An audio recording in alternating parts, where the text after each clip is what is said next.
तो राम जी को निवेदन करने के कारण और गुरु आज्ञा मानने के कारण राम जी इतने रीझ गए उससे कि बाहर जो अश्व खड़ा था वो था सफेद, पर जब तक सैनिक आए वो पूरा काला पड़ चुका था। सैनिकों ने अश्व को देखा, अश्व की कद काठी और उसका रूप देख करके बोले ये है तो हमारे राजा का ही, पर ये काला सा कैसे हो गया। तभी भीतर देखा तो घाटम दास द्वारपालों ने कहा यही है, यही चुरा के ले गया था। घाटम दास को पकड़ के बोले क्यों भैया ये घोड़ा तुमने चुराया? बोले जी मैंने चुराया। कहां से चुराया? बोले आपके अश्वालय से चुराया। बोले ये तो श्वेत था, ये काला कैसे हो गया? बोले ये मुझे नहीं पता, पर जब ये मिला था तो मैंने बस ठाकुर जी को निवेदित कर दिया। ठाकुर जी को निवेदित करने के बाद ये काला कब पड़ा अब ये मुझे नहीं पता। अब भैया ये तुम्हारे राजा का थोड़ी, अब तो राम जी का हो गया। अब राम जी को जैसा घोड़ा प्रिय लगता होगा वैसा बन गया, उनको सांवला प्रिय होगा इसलिए सांवला बन गया। सैनिक बोले क्या उटपटांग बातें करता है, इसको पकड़ के ले चलो राजा के पास। राजा के पास लगे, राजा अपना घोड़ा देख के हैरान, बोले ये काला कैसे हो गया, ये मेरा घोड़ा नहीं है।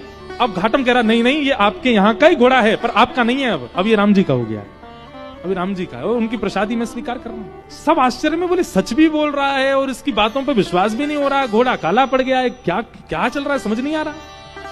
तो राजा बोला मुझे एक बात याद है, मेरे घोड़े के गले पर एक मस्सा है, यदि वो मस्सा इसके है तो ये घोड़ा मेरा है। जैसे उसका गला देखा तो वहां मस्सा था। अब सब उसको पूछा ये काला कैसे पड़ा? बोले नला के देख लो, धुला के देख लो, रगड़ के देख लो, मैंने कोई रंग नहीं पोता इस पे। राजा को विश्वास करना पड़ा उसकी बात पर। बोले ये काला हुआ कैसे? बोले मैंने राम जी को निवेदित किया था। उनकी बात सुनकर के राजा इतना प्रसन्न हो गए कि राजा ने घाटम दास जी की गुरु आज्ञा पर प्रसन्न होकर के रीझ करके, और राजा ने उनसे कहा देखिए महाराज आप भले ही चोर हैं पर मैं आज आपको एक ऑफर दे रहा हूं अपनी तरफ से। क्या? इस राज्य की गुरु पदवी खाली, आप हमारे गुरु बन जाओ, हमारे राज्य गुरु हो जाओ। घाटम दास जी महाराज उनके पद भी आते हैं भक्तमाल जी में, नव भक्तमाल राजस्थान के भक्तों में। तो घाटम दास जी महाराज इतना रोए, बोले मैंने चोरी नहीं छोड़ी और चोरी के साथ साथ केवल गुरु आज्ञा का पालन किया और उसका फल मुझे यह मिला कि आज केवल गुरु आज्ञा से मैं एक राजगुरु बन गया।